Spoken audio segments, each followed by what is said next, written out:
بسم اللہ الرحمن الرحیم۔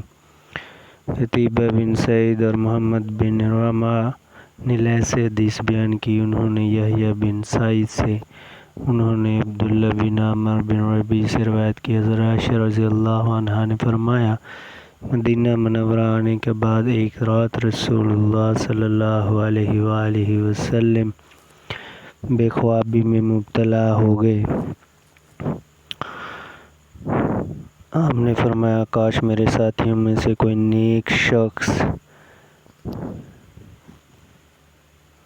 آج رات میرا پہرا دیتا۔ حضرت عائشہ رضی اللہ عنہا نے کہا، ابھی ہم اسی حال میں تھے کہ ہم نے ہتھیاروں کے آپس میں ٹکرانے کی آواز سنی۔ آپ نے فرمایا، یہ کون ہے؟ انہوں نے کہا، سعد بن ابی وقاص۔ رسول اللہ صلی اللہ علیہ وآلہ وسلم نے ان سے فرمایا، آپ کیسے آئے ہیں؟ انہوں نے کہا، میرے دل میں رسول اللہ صلی اللہ علیہ وآلہ وسلم کے متعلق اندیشہ پیدا ہوا تو میں آیا ہوں۔ منصور بن ابی مزاحم نے کہا، ہمیں ابراہیم بن سعد نے اپنے والد سے حدیث بیان کی، انہوں نے عبداللہ بن شداد سے روایت کی، انہوں نے کہا کہ میں نے حضرت علی رضی اللہ عنہ سے سنا کہ حضرت سعد بن مالک سعد بن ابی وقاص رضی اللہ عنہ کے سوا رسول اللہ صلی اللہ علیہ وآلہ وسلم نے کسی کے لیے اکٹھا اپنے ماں باپ کا نام نہیں لیا۔ جنگ احد کے دن آپ بار بار ان سے کہہ رہے تھے، میرے ماں باپ آپ پر قربان، تیر پھینکو۔ رسول اللہ صلی اللہ علیہ وآلہ وسلم نے جنگ احد کے دن میرے لیے ایک ساتھ اپنے ماں باپ کا نام لیا۔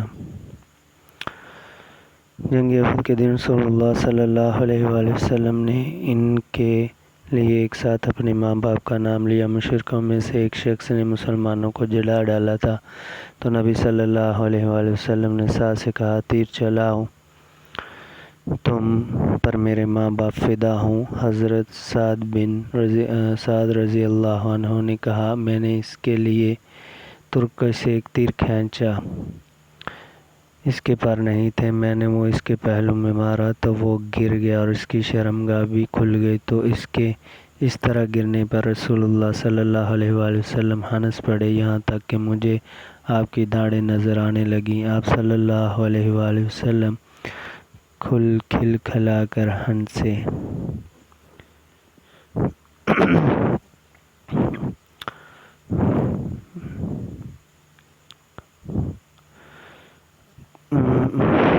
حدیث بیان کی، قرآن مجید میں ان کے حوالے سے کئی آیات نازل ہوئیں۔ کہا، ان کی والدہ نے قسم کھائی کہ وہ اس وقت تک ان سے بات نہیں کریں گی یہاں تک کہ وہ اپنے دین اسلام سے کفر کریں، اور نہ ہی کچھ کھائیں گی اور نہ پئیں گی۔ ان کا خیال تھا کہ اللہ تعالیٰ نے تمہیں حکم دیا ہے کہ اپنے والدین کی بات مانو اور تمہاری ماں ہوں، لہٰذا تمہیں اس دین کو چھوڑنے کا حکم دیتی ہوں۔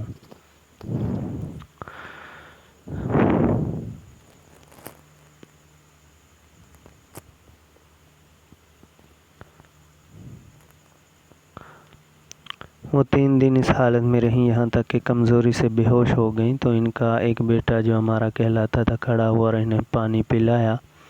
ہوش میں آ کر انہوں نے سعد رضی اللہ عنہ کو بددعائیں دینی شروع کر دیں، تو اللہ تعالیٰ نے قرآن میں یہ آیت نازل فرمائی، ہم نے انسان کو اس کے والدین کے ساتھ حسن سلوک کرنے کا حکم دیا ہے، اگر وہ دونوں یہ کوشش کریں کہ تم میرے ساتھ شریک ٹھہراؤ جس بات کو تم درست نہیں جانتے تو تم ان کی اطاعت نہ کرو اور دنیا میں ان کے ساتھ اچھے طریقے سے رہو۔ کہا، اور دوسری آیت اس طرح اتری کہ رسول اللہ صلی اللہ علیہ وآلہ وسلم کو بہت زیادہ غنیمت حاصل ہوئی، اس میں ایک تلوار بھی تھی، میں نے وہ اٹھا لی اور اسے لے کر رسول اللہ صلی اللہ علیہ وآلہ وسلم کی خدمت میں حاضر ہوا۔ عرض کی، میرے حصے کے علاوہ یہ تلوار مزید مجھے دے دیں، میری حالت کا تو آپ کو علم ہے ہی۔ آپ نے فرمایا، اسے وہیں رکھ دو جہاں سے تم نے اٹھائی ہے۔ میں چلا گیا، جب میں نے اسے مقبوضہ غنائم میں واپس پھینکنا چاہا تو میرے دل نے مجھے ملامت کی کہ واپس کیوں کر رہے ہو؟ تو میں آپ کے پاس واپس آ گیا، میں نے کہا، یہ مجھے عطا کر دیجیے۔ آپ نے میرے لیے اپنی آواز کو سخت کیا اور فرمایا، جہاں سے اٹھائی ہے وہیں واپس رکھ دو۔ کہا اس پر اللہ عز و جل نے یہ آیت نازل فرمائی، یہ لوگ آپ سے غنیمتوں کے بارے میں سوال کرتے ہیں۔ کہا ایک موقع نزول وحی کا یہ تھا کہ میں بیمار ہو گیا، میں نے رسول اللہ صلی اللہ علیہ وآلہ وسلم کی طرف پیغام بھیجا، آپ میرے پاس تشریف لے آئے۔ میں نے کہا مجھے اجازت دیجیے کہ میں اپنا سارا مال جہاں چاہوں تقسیم کر دوں۔ کہا آپ نے انکار فرما دیا۔ میں نے کہا تو آدھا آپ اس پر بھی نہ مانے۔ میں نے کہا تو پھر تیسرا حصہ اس پر آپ خاموش ہو گئے۔ کہا اس کے بعد تیسرے حصے کی وصیت جائز ہوگی۔ کہا اور ایک اور موقع پر بھی آیا، میں انصار اور مہاجرین کے کچھ لوگوں کے پاس آیا، انہوں نے کہا آؤ ہم تمہیں کھانا کھلائیں اور شراب پلائیں، اور یہ شراب حرام کیے جانے سے پہلے کی بات ہے۔ کہا میں کھجوروں کے ایک جھنڈ کے درمیان خالی جگہ میں ان کے پاس پہنچا، دیکھا تو اونٹ کا ایک بھنا ہوا سر ان کے پاس تھا اور شراب کی ایک مشک تھی۔ میں نے ان کے ساتھ کھایا، شراب پی، پھر ان کے ہاں انصار اور مہاجرین کا ذکر آیا۔ میں نے شراب کی مستی میں کہہ دیا مہاجرین انصار سے بہتر ہیں، تو ایک آدمی نے اونٹ کا جبڑا پکڑا، اس سے مجھے ضرب لگائی اور میری ناک زخمی کر دی۔ میں رسول اللہ صلی اللہ علیہ وآلہ وسلم کے پاس آیا اور آپ کو یہ ساری بات بتائی تو اللہ تعالیٰ نے میرے بارے میں ان کی مراد اپنے آپ سے تھی، شراب کے متعلق یہ آیت نازل فرمائی، بے شک شراب، جوا، بت اور پانس سے شیطان